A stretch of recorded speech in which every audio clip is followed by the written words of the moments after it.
Welcome to Property Addicts Australia, your home for everything property investing. Get an insider's view of what really works when building a portfolio. Learn how to avoid the common mistakes, plus get all the tips and tricks from the property investing experts Sana and Mona Ali. Join us to learn from the experts and set yourself up for long-term success in property investing. Proudly powered by propertytwins.com.au. Nobody plans to fail, they just fail to plan. You can put all the figures in front of someone, but if they have psychological blocks that you don't know about, nothing's going to happen. Money blocks a lot of behaviours, and behaviours block money. Many times I've had to take off the financial advising hat, put on the psychology hat, put the pen down, pass the tissue box across the table and debrief, because a lot of issues are coming up that you had no idea were actually sitting there.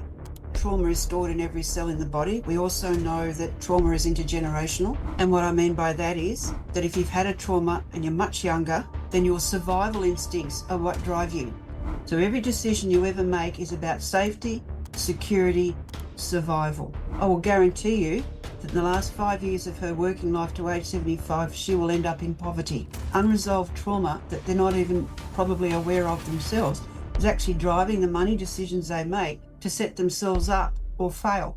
Welcome to the Property Addicts Australia podcast. Today we are joined by Philippa Hunt, behavioural psychologist turned financial planner and advisor. Philippa, today is a very important topic for our audience, and welcome to Property Addicts Australia. Over to you. Tell us a bit about yourself and your journey.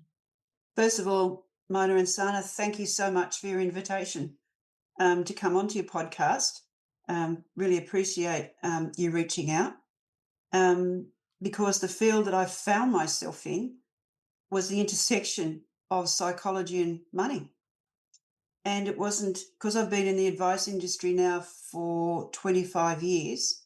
So I came from HR and realised over time that what drives decisions is not what you think. You can put all the figures in front of someone, but if they have psychological blocks that you don't know about, nothing's going to happen. So it wasn't until I'd been in finance and financial advising for some time that I realised that money blocks a lot of behaviours, and behaviours block money. So, and you don't know what's going on under the surface when you're trying to help someone. Many times I've had to take off the financial advising hat, put on the psychology hat, put the pen down, pass the tissue box across the table and debrief, because a lot of issues are coming up that you had no idea were actually sitting there. So it's been an interesting pivot point, I suppose, in what I do, because it's now taken on a completely different mindset from me, rather than just saying, right, here are your facts, here are your figures, we'll do this, this, this, and this. And the client's sitting there and I've got no idea what I'm really dealing with. So that has become a driver for me now. And I'm very grateful to have got the background in psychology that I do. So, yes, it's been a very interesting journey. And when I started out in psychology and HR, I never thought I'd end up here. That's incredible, Philippa. I know that you then went down the path of Wise Girls Academy. Tell us a bit about that, how that started and what that's all about. Well, that was my moment years ago when I realised, we're talking 18 years ago, almost 20 years ago, that women were never going to have enough to retire on. Now, also at the time, it became very clear to us in the industry, longevity was going to outrun the money. Now, people were dying sort of in their 70s and early 80s when I first started. Now they're not dying. We're getting cures for cancers and cures for everything else and how to live with dementia. And now I'm dealing with Nana and Pop in their 90s, their children in their 70s, and their grandchildren in their 40s and 50s. And they're all trying to work out aged care for different needs and different ages and stages. We've never had that before. So when I realised that women are on the back foot because they earn less, they work in less highly paid jobs, and by comparison with men, they have a lot less super. So it made me realise that unless women were educated, that's when I started Wise Girls Money Academy. So it's now a teaching course of 6 modules. It took a lot of effort and a lot of money to get it to the point where it is now. But now I'm finding, and I had a meeting with women, just catch up for coffee on Sunday, and they said, "What do you do?" So I told them, and one of them shot back and said, "Well, where were you when I needed you 3 years ago?" It stopped me in my tracks, and that made me realise that women and people in there who are going through divorce and separation, and we're talking about both sides here, often have to start again in their 50s. So again, it's now come full circle where we have to prepare for retirement of at least 25 to 30 years. And for a lot of women, that was more time than they ever spent in the workforce. So you can understand that I got a bit concerned that these women would end up in poverty. And a lot of men who have lost a lot in property settlements are worse off than they ever were as well. So even though we're now contributing out to 75, we have people still working in their 70s so they can prepare for their retirement. So it's shifted a lot since I first started Wise Girls Money. And now it's kind of my mission to get out there and start helping people prepare earlier. Thanks for sharing that, Philippa. You talked earlier a bit about psychology and money and how it's all linked together. If you could talk us through what are early childhood experiences or life experiences that lead to these issues? Well, one of the most interesting highlights that came to me just this year were 2 friends of mine who had every opportunity to start much younger, and wasn't until I actually had a look at what had gone before in their early lives in particular. Both of them had come out of very difficult relationships with narcissistic men who'd basically shattered their self-worth and self-esteem. And one of them had severe childhood trauma where everything was uprooted, where they changed countries as migrants and coming here didn't speak English as children. And it wasn't until I realised the hidden impact of that trauma on the adult decisions did the light go on for me. And every behavioural psychologist out there would go, well, yes. But it didn't occur to me that it actually was the way they dealt with their money, was how they set themselves up. So we know that trauma is stored in every cell in the body. We also know that trauma is intergenerational. And what I mean by that is that if you've had a trauma and you're much younger, then your survival instincts are what drive you. So every decision you ever make is about safety, security, survival. And that is a huge driver for a lot of people to make as much money as they possibly can just so they can feel safe. But on the other hand, I've also found that there's a whole lot of sabotage going on at the deepest levels because they don't feel that they're worthy of having money and holding on to it. So we have a lot of retail therapy, or we have a string of broken relationships.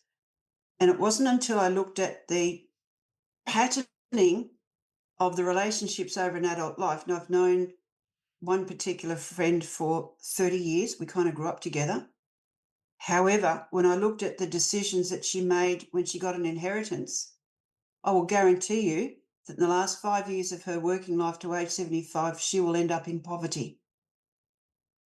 That's It's scary. unbelievable, but that was what made me realise that trauma, unresolved trauma, that they're not even probably aware of themselves, is actually driving the money decisions they make to set themselves up or fail.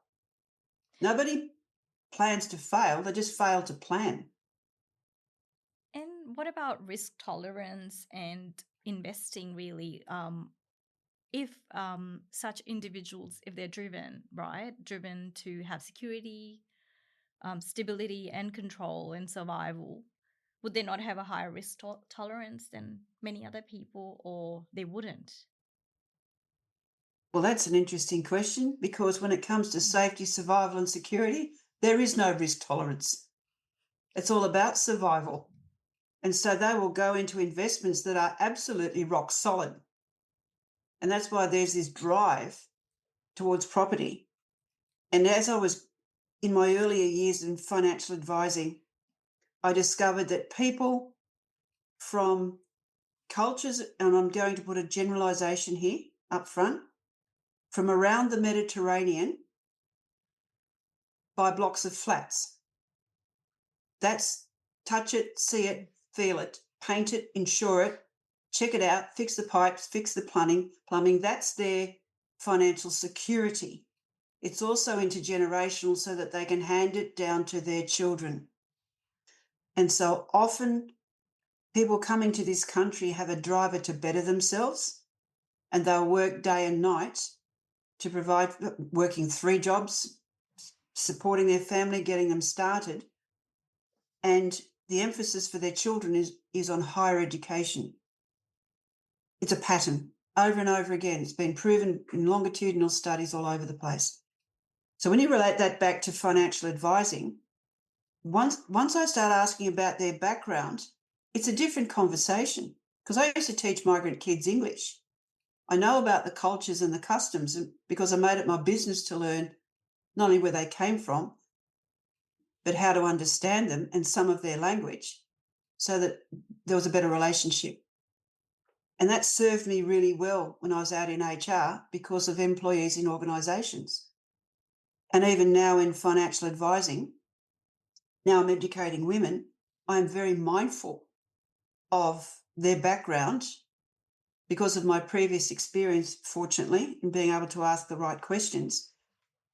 And I remember somebody saying, no one's ever asked me that before. Yep. So then I asked them about safety, security and survival. Yes, yes and yes. So in terms of risk tolerance, until they've got themselves set up rock solid, the risk tolerance is about keeping everything stable, particularly if they're older people coming and they're setting up. The younger generation are a little more open to risk tolerance because they've grown up with born with devices pretty much in their hands. And I call it the Gen Z salute. The hand goes into the pocket and it whips out with the mobile phone. It's in there. And so they spend their lives online. They are much more open to risk, but the older generation most certainly are not. They don't understand it. They've never had experience in it, and they stick to what they know. Philippa, but it's a really scary stat that you shared that people potentially would work well into their 70s They to are. give for their retirement. I think what's even scarier is in today's industry, when you listen to podcasts or watch YouTube videos, people don't talk about this. Yes, everyone celebrates a lot of success, but very little gets spoken about the challenges that people have truly gone through, the trauma people have had to face in their lives. Nobody talks about it because it's a bit of a taboo. Like, would you have any thoughts on that? Because, yes, everyone celebrates young guns and newcomers and people, who may have had everything on a platter, as opposed to talking about someone actually started with trauma and where they ended up in life. Maybe some did end up with some good outcomes because of the changes they made. It takes a lot of courage for people to own up to any trauma in their life. And it showed in that commission started up in 2012 that went to 2017 for child sexual abuse in institutions. What they found was that it takes average of 20 to 25 years before an adult will finally admit. And so when they had 5,000 people come through in that Royal Commission, they know that there are thousands more who couldn't bring themselves to discuss it.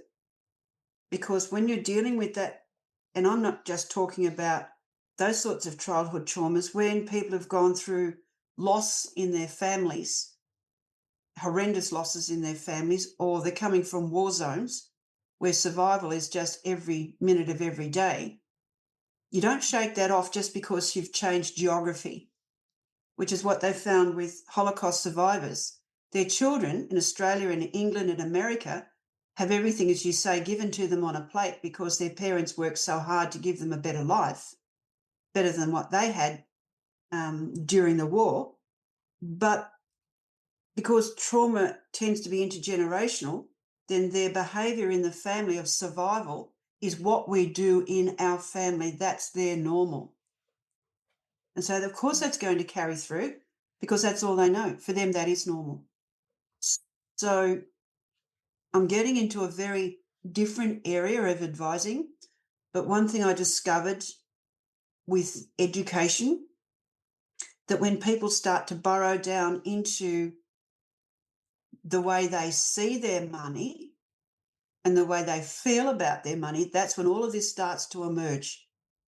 So it takes a lot of work developmentally. Training is one thing, you're just learning facts. But to put that into practice and keep practicing, like learning to drive a car, that's developmental training. So to change behaviour, you just have to keep doing it and keep practicing. So unless they understand that there are blocks that are preventing them from moving forward because they're too scared, then they're going to stay right where they are, and it comes right back to being risk averse. So, what would you suggest to someone in that situation? Like, say, yes, for some people, maybe it's too late to change things, but say someone in their 30s or early 40s, what would you say to them? This is what you need to do to change these patterns that you have carried all your life. Well, this is where you work with teams of professionals, because a lot of issues come up, and I've experienced this many times, where, as I said, I've had to push the box of tissues over to them and everything stops until they debrief. In other words, they get it off their chest and find out what's wrong, that they're feeling with them. And I should clarify the word, there's nothing wrong with it. It's what they're feeling at the moment. And so then they get a bit embarrassed because they're supposed to be talking about their finances and something else has come up entirely. But often it's around working with your mental health professionals that people actually come to understand that the behaviours that are driving them come from somewhere else. And so if you've got a compulsive spender with retail therapy, what is it they're trying to heal in themselves, make themselves feel better? Whereas for some people, spending money gives them nightmares because they will never have enough. So 1 million isn't enough for them. How many people have I seen with, and I've often wondered about the psychology when they're saying, oh, yes, I've got 36 investment properties. The first thing I think of, how do you sleep at night with all that debt? And so to them, it's amassing financial safety and security. That's their driver behind it. So, and when I see that over-reliance on property, I start asking different questions as to where this came from, because nobody's born desiring to go and buy 36 investment properties. So along the way, something must have done that. I think you're right. The younger you are, and if this is within your family, yes, you can get the help to sort this out so that you make better financial decisions as the outcome. So the finance is the outcome of where you're trying to go, just as you know this in the work that you do. So when I hear women say, oh, shares are risky, first question I ask, why do you say that? Oh, I don't know anything about them. Therefore, they're risky for me. And when you educate them, they then go and wait for it. They'll set up a little investment platform and they'll invest $20. Do you know why they do only the $20? Because they've never done it before. And they're not willing to risk more than $20 to find out whether or not this works. So they're not going to sit there in a pub with their mates and do online gambling, which is a lot more than $20 for the thrill of winning and losing. women will invest their $20 to see if they can make another $20, and they inch by inch by inch. That's our psychology. That's our DNA. That's the way our brains work. And so women will inch their way through learning to invest in something new like shares, because for them, the risk isn't worth it. And yet the share market and the property market have really done very well. But because they don't understand shares, but they understand buying a house, that's the driver. So they don't see shares as contributing to their safety and security, but property it does, because they can drive past it or they can walk into it. Absolutely. And you referred to having an X number of properties. You used the number 36 properties. So it's a big thing, right, in the property industry. It's like, how many properties do you own? But where does one draw a line and not use that as a vanity metric, really, and say, okay, well, this is enough for me? Because it sounds like, people who are driven by that, it may be that it's never enough for them. Precisely. You've just nailed it. It is never enough. And so if it's never enough from vanity, because they have to keep proving themselves, I'd be asking, who told you that you weren't worth 100%? Who told you that you had to keep performing to be approved of? Mm-hmm. Who told you that you had to get 100% on your tests and 99 wasn't good enough? So relate to that, Philippa. So relate to that. And let me tell you, I am owning up to that as well. Yeah. Because when you come from that background of approval tied to performance, you get overachievers. And so then it becomes a compulsion. It goes beyond financial safety and security, because in my parents' day, owning one home was the guarantee of financial security. But now that property has become an approval rating in the press and the media, you rightly point out, it's now going down to the pub and, I own 36 investment properties. But what it's saying is that I am worth 36 investment properties, if that makes sense. So their self-worth is tied into that number. Correct. Exactly. And that also is part of what I teach. The first half of my course is all about values, self-worth, self-esteem, because values drive your purchasing decisions. If you value financial safety and security, you will go after the things that make you feel safe, like property. Okay?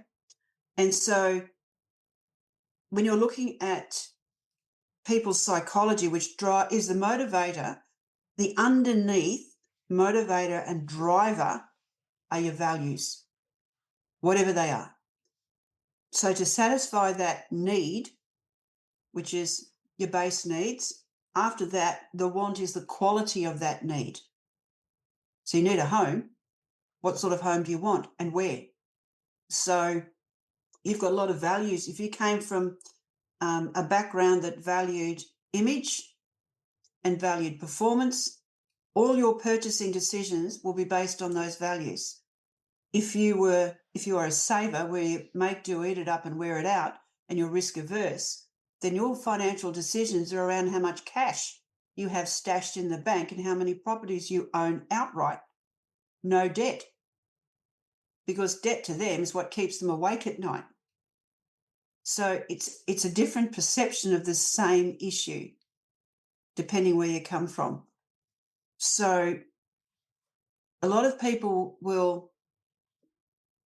they are afraid to invest other than property because they just don't know enough about it. And so they're not risk averse, because anyone who borrows to buy a property is taking on risk, but they don't see it like that. So you can have $1 million mortgage, because during COVID, what were the interest rates? Can you remember? Yeah, 2% or less even. It was. So what did the banks do? Well, shovel money. A lot. A lot. So nobody thought the interest rates would go up and up and up, did they? And people about 3 or 4 years ago were quite comfortable. Now they're worrying if they can afford their mortgage. And even with the interest rates coming down, they're still under mortgage stress, a lot of them. Because the banks kept shoveling money. I'm in finance. I saw what was happening just as you did. And so people were taking on $1 million mortgages because at the time they could afford it. And now they're stuck. And a lot of people are now realising that they got in at the right time. If the interest rates keep coming down, they can manage. So then the cost of living went up. So the last 4 years, let me just think, 3 years since COVID, the place has gone nuts. I've never seen anything like it, nor my years of finance. And in the middle of all of this, you've got people who are just struggling to survive. You've got people who are desperate to buy a home, only to find that demand is outstripping supply. Well, Philippa, you know what's scary? Being in the lending space for us, watching influencers on Instagram and YouTube promoting unlimited lending, trust lending. I don't know if you've heard about it. There was an article. Yeah. So Macquarie recently pulled out of trust lending altogether because there were influencers who were promoting that you can buy properties in a trust and effectively ignore each one at a time and borrow a lot of money without declaring that you can actually afford it. And we've had clients where Mona's had clients where they've been really left disappointed when they're told the reality. Actually, there's nothing such as unlimited borrowing. You still need to be able to service for those mortgages. Yeah, I've had people where I've talked through the numbers and I've told them, based on your family income, at sub 200K odd family income, you could purchase 2 investment properties at this point in time. And they've been very disappointed, but it's not an overnight thing. Our most successful clients have actually built their portfolios over a long period of time. But I think the scary bit is though, right, that in the industry, like I can count how many times clients have picked up the phone to us and said, what about unlimited borrowing capacity? So and so was talking about unlimited borrowing, and like, where do you draw the line? What I guess it brings me back to the question, what's enough? Like, what's enough? How do you draw I'd the be line? asking how these influencers make their money. Yeah. Promoting.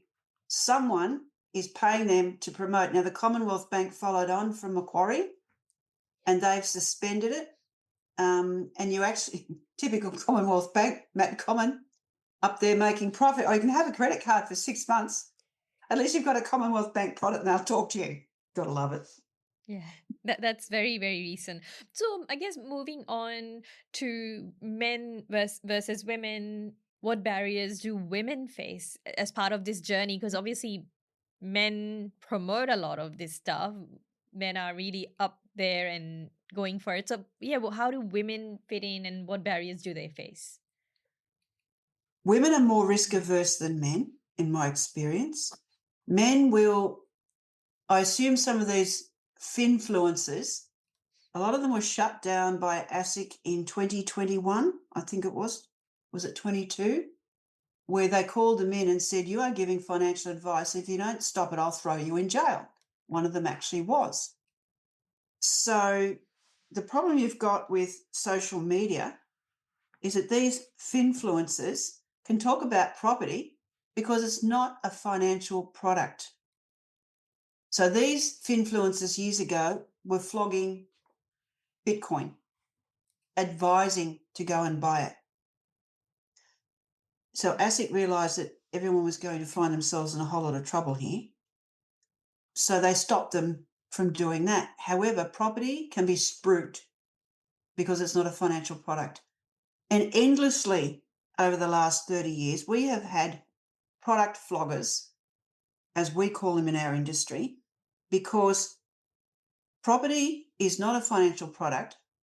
If real estate agents were licensed the way we are, the real estate agencies would close overnight, simply because what we have to go through to be financial advisors and the regulations we have to face going through advice, you know all this. So when these product floggers talk about this lending, there was an article, I saved it, about the very thing, was because they're talking about not just trusts, they're talking about self-managed super funds. because property can be set up in a trust structure. So people are saying, oh, that means that I can borrow all this money because I personally can't afford it, but my super fund can, or I'm going to set it up in a trust. So ASIC's gone, oh, God, here we go again. And so the banks this time, realising they had come fairly unstuck in the previous Royal Commission, didn't want to be faced with allegations of irresponsible lending. And given Macquarie has just repaid Shield and Guardian investors the money that they lost, that was a complete failure around every sector. No one's accepting responsibilities for that either. So I agree with the fact that Macquarie slammed the door on it, and so they should, because once you start going down the path of irresponsible lending, it's going to come back and bite you, the fact that you lent them the money in the first place. The thing is to get to the finfluencers on social media, and I'm pretty sure ASIC would be all over this. I'd be surprised if they weren't, not as if they're going to take action overnight. However, the problem is that young people get a lot of financial education and information, misinformation, from social media, TikTok. So you're absolutely right. In terms of being disappointed, I think it's just a dose of reality that you're giving them, and in terms of educating them, that it's just not possible. And if they did go down that path, that's if anyone was going to lend to them. In terms of accounting and their tax and everything else, they could end themselves up owing an awful lot of money in tax anyway. So I don't think it's a great option unless people are highly educated about what the risk that they're getting into. Yeah, it's about knowing the risks, right? And that's a conversation I had with this couple. You could go down this path, but these are the things that you need to be wary of. But I guess I'm not really sure, how much the risks get spoken about when these transactions actually take place, or is it about just closing the deal? I think you nailed it. It's closing the deal. So who gets paid? Follow the money.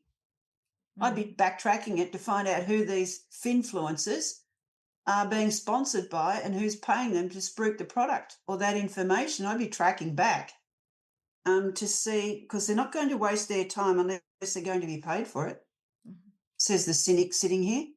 But I can tell you a fact, someone's being paid to promote it. That's how these people make their money. So you're right. In terms of younger people coming through, they're going to get their information from social media, and you're going to find people who, what's the word I'm looking for, are more about closing the deal, because that's when they get paid. So Philippa, tell us what makes men ahead of women when it comes to finances. Yes, we understand women take a lot of time off work when bringing up children, etc. But let's say, like for like, if you compared a male, say in their early 30s versus a female, let's say they're in their career, what influences the female to remain behind in many cases? Not all, but many cases. They're just not being paid the same income. They're just not being paid the same income. And a lot of the caring professions that men don't do are the lower paid professions. It was only a few years ago that people in the caring professions, like childcare workers, actually got a living wage. And one of them said, good, now I can save up and buy myself a home. She said, I can actually go and do something about my own financial future. And so if you've got people in the gig economy, or you've got people who are working part-time or casual across 3 jobs because that's all that they can get, then fortunately now coming in on the 1st of July will be payday super. So these people actually have to be paid superannuation in the day that you pay them, instead of scratching around at the end of the quarter finding out how much you're short of their superannuation entitlements. So now employers are grumbling because they actually have to pay their entitlements at the same time they pay their wages. And I thought, well, you want these people to perform to make your income in your business, then you pay them what you owe them. That's it. So budget for it, guys. It's what it is. So when people go for a job, for argument's sake, 70,000 plus super is their job. That's what they're really being paid, is the plus super. All the employer does is take that plus super and simply dump it into their super fund for them. So they actually have to make provision in their company budgets as a super and wage expense up front. It's that simple. And it's high time, because a lot of people, when businesses go bust, they don't have superannuation entitlements or long service leave paid. And they go into liquidation, and sometimes they miss out altogether. So women miss out because they are part-time workers. I have seen instances where, even not so much in the government or public service, but out there in the commercial world, men are paid more. Men are higher risk takers than women anyway. And in my HR days, whenever I saw referee reports, for some of the guys, these reports would glow in the dark about how amazing they are, their superior skills, and all their superlative adjectives about their experiences and their capabilities. And when you read the female, she's totally overqualified because she's had to be all her life just to prove herself. Mm-hmm. You're too experienced. You're overqualified. And so guys will turn up for a job. Oh, yeah, I can't do half of it, but I'm sure I'll learn on the job. I'll just wing it, particularly in the finance sector. But do you see this changing ever? It'll take 3 generations. Because here's the thing in psychology, your parents don't bring you up, your grandparents do. Because your parents parent the way they were parented. Think about that. There was a book written years ago by Eric Byrne, I think it was. Gosh, a long time ago, decades ago now. It said, what do you do after you say hello?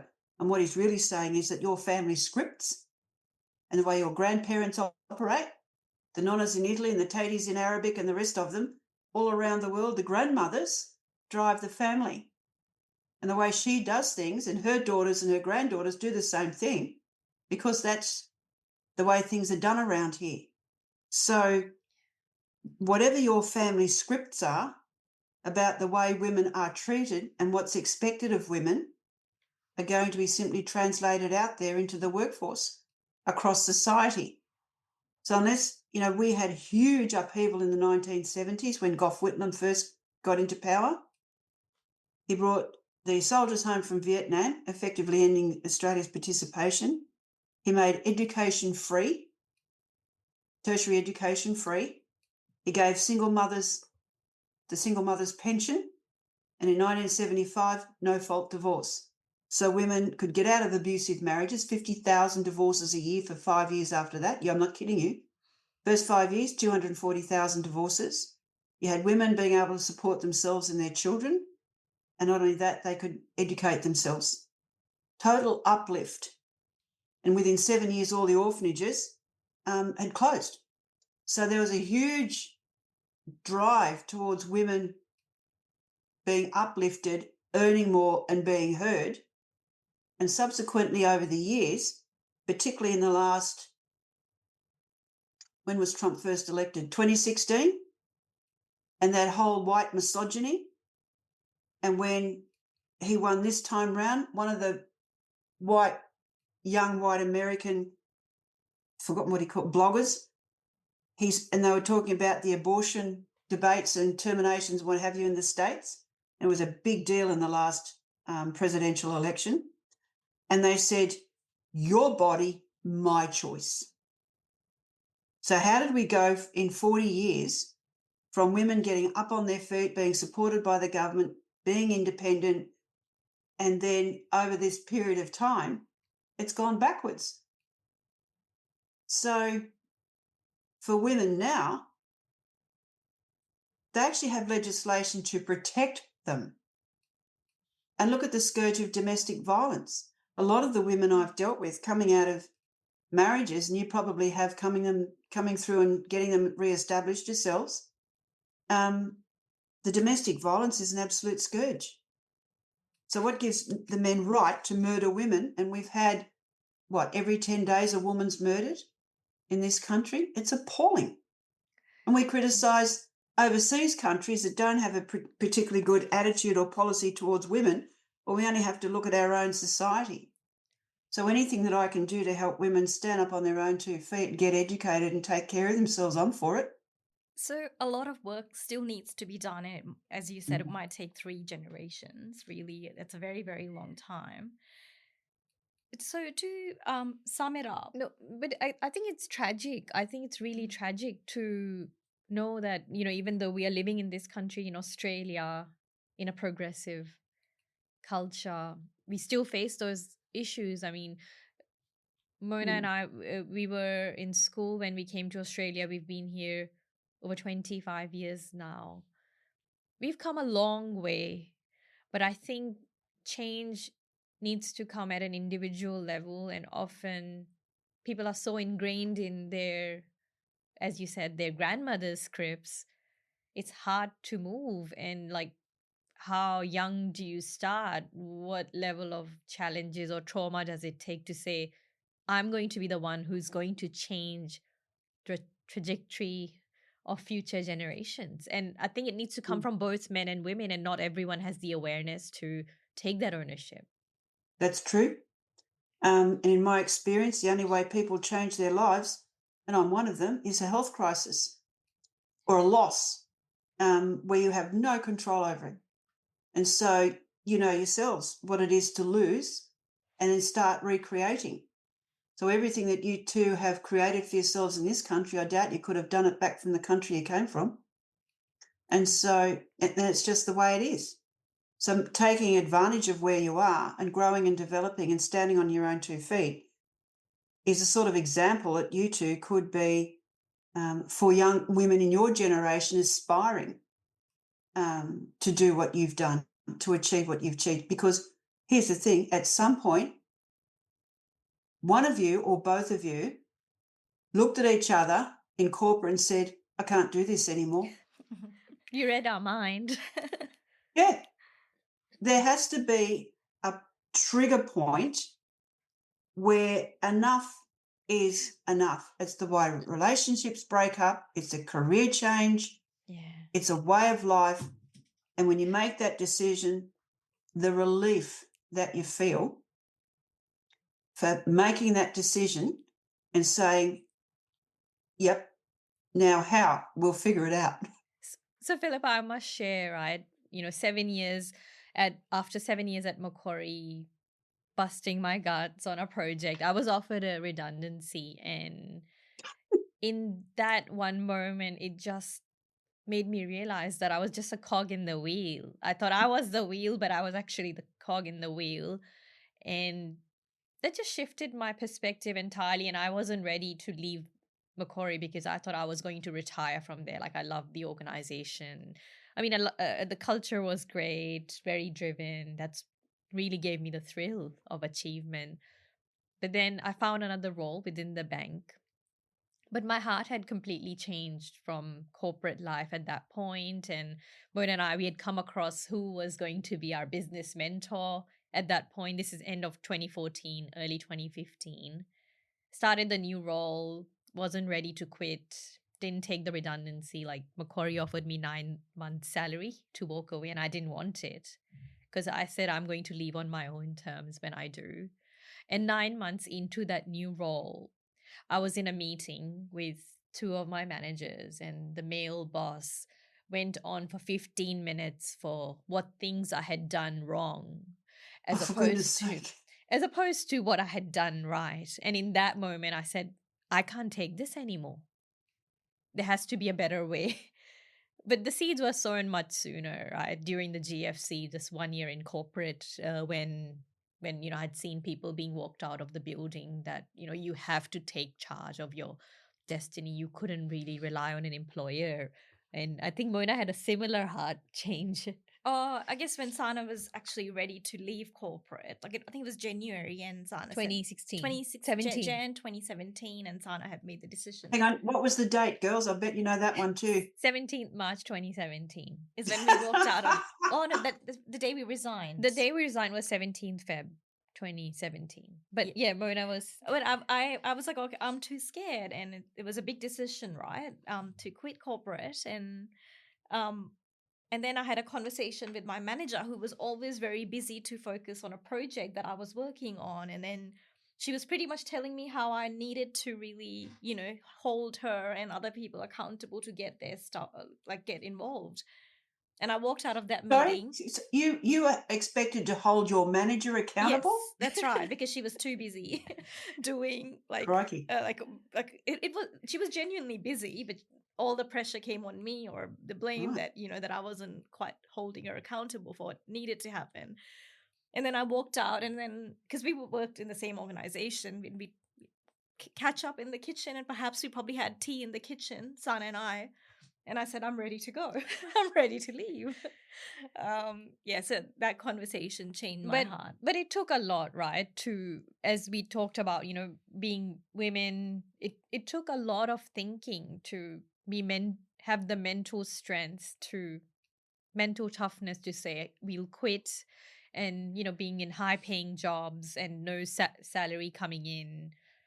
It was tough. And I've been reading this book, The Psychology of Money, recently, and the most recent chapter says, we think other people's journeys look entirely perfect, but even the most positive of journeys are made up of so many failures as Tell you me go about it. along. Changes. Yeah. So I guess I just have one burning question for you. sure. Were you in your around about 26, 27, 28 when you made all these decisions? Well, Mona and I decided when we were 30 to quit corporate. The lead up was what, 12 months before? Or Yes. 2015, actually. No, we were 29 when we made the decision. Correct. And then we That- were 29, 30, around that age. But I think we knew property was our destiny when we were as young as 7 years old, when our mom back in Pakistan brought us the Home World magazine, which was an Australian magazine, and just looking at floor plans. So we knew very early.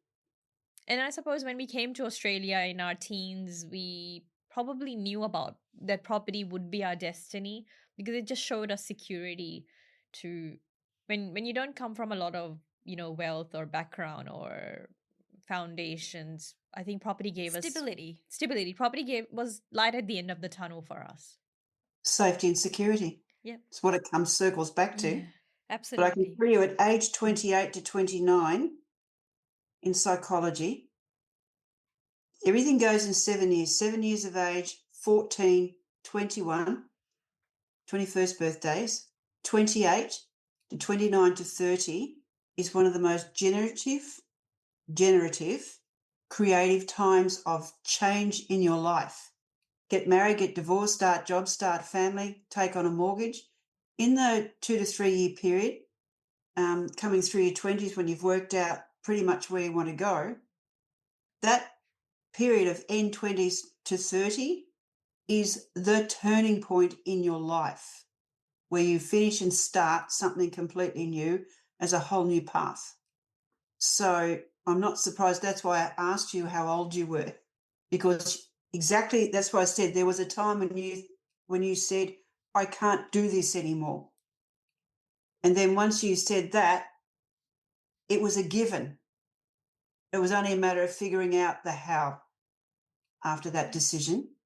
So in terms of making it work, would have been the scary part of how you support yourselves and how do you get started in terms of learning the things that you had to learn. And unlearn. And unlearn as well. Yeah, because Yeah. corporate doesn't teach you, right? A lot of the things that you need in business. Like doing your BAS every quarter. Oh, well, I was trained as a chartered accountant, but I've tried to outsource that now these days. What I'm saying is there's a lot of courage and you're a lot more fearless when you're young because you know you've got time on your side. What concerns me are people are making these same financial mistakes in their 40s and 50s that they have always made all their life. Circles me back to why do they keep doing this? What's the trigger at the back. And so when I see this happening again and again and again, that's when the psychologist hat goes on and say, okay, what's really going on? So when I say for people like yourselves, safety, security, financial safety and security, stability, property, for most people, represents that base. Once people have a home and it's being paid off, then there's a sense of relief around that because finally I'm safe. And so when I'm now dealing with people who are going through divorce and separation in their 40s and 50s, they don't feel safe. But we've got a lifetime where we're not going to be working after the age of 75. And now we're finding people are retiring with mortgages. They've got to go back to work or stay at work. And apparently the mining industry has a lot of people in their 60s getting jobs there. Yeah. Philip, I guess conscious of time, Mm. I'm curious though, what would be your top, say, 2 to 3 insights for our audience? In terms of understanding how you deal with your money, the way you deal with it, and the why you deal with it the way you do is an insight, because change usually only comes with a crisis where you're forced to change. And that's a big decision that a lot of people make, like getting married and getting divorced. They're huge changes in your life. Or there's a health crisis. So often people are forced into situations that they really don't want to be in. So the next point would be, what's the resistance to that? Because a lot of people fear change and they won't change because they're scared of what happens to come out the other side. When you're younger, it's a lot easier to make changes and deal with them than when you're older. So in terms of setting yourselves up now, I would say, and here's the other thing about going into retirement, given that we're spending a lot of years in retirement, when we're working with people and you're looking at the longer term when they're buying properties for investment, how many times have I heard elderly people say, oh, yes, I've got 2 investment properties and they're my super. The what? They're my super. I said, do you mean you've actually got retirement income? Yes, that's my super. That brings me right back to the fact that they were never educated in the first place. Yeah. And here's the other thing about becoming more educated about how super can work for you, particularly as a single woman. That will be the man in your life who looks after you in retirement. His name's Max. And that was described to me as a retired theatre sister. That her superannuation, never married, never had children. And because she was working for the government in hospitals, the superannuation, when she retired, is what's taking care of her. So it wasn't until I started thinking of it like that, instead of just a financial product that I provide advice on, it took on a whole new meaning for me. So when women are going through separation, divorce, as long as they've got enough superannuation to be able to, then they can live on their own without having to race off into another relationship to take care of them. So that's another insight that I've learnt. First of all, that trauma can inform decisions on your way through. Secondly, in other words, familial patterns. Crisis in your life will change your behaviour whether you like it or not. It's called survival. And thirdly, look at your superannuation as the asset in your life that is going to take care of you. And the more you can get into superannuation now, the better. With regards to the work that you do, getting people into property, in terms of they see that as one asset class where they feel safest with. But when you're talking about boasting about 36 investment properties, I just think of what could go wrong. So for people that aren't going into it with your level of education, as you said, it's about approval and seeking approval and self-worth. I think what you're doing is quite amazing. And in that sense, helping people become established as they get older with the work that you do. But also the fact that superannuation runs alongside it. Because, as you know, from being an accountant and the field that you're in finance, when they start selling off their properties into retirement, CGT is going to come knocking. So that's the other thing I talk to women about, in realising their assets to prepare for their retirement, to take into account the CGT involved as part of their forward planning. So I hope that was helpful. Philippa, I guess I don't want to sound gory, but, as we know, life is short and we don't realize it, Yeah. and we are busy making other plans, but action is always in the present moment. And if you see everyone should be thinking about everything that you've discussed today in our podcast and making note on how we can change for the better.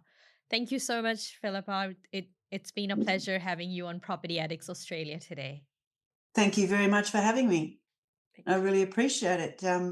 Anything I can do to help educate your audience, and also I'll bring you into Wise Girls Money down the track, and you can come onto our sessions as well. And Philippa, how can people reach you if they wanted to have a chat? If they go onto Wise Girls Money Academy website, and there's a page there where they can leave inquiries, or they can look up.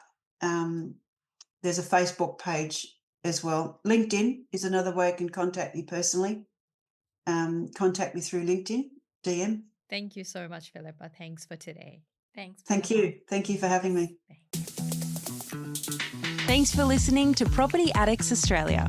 For future episodes, click follow. Leaving a review helps others find the podcast. And for more information about how we can help you, visit propertytwins.com.au.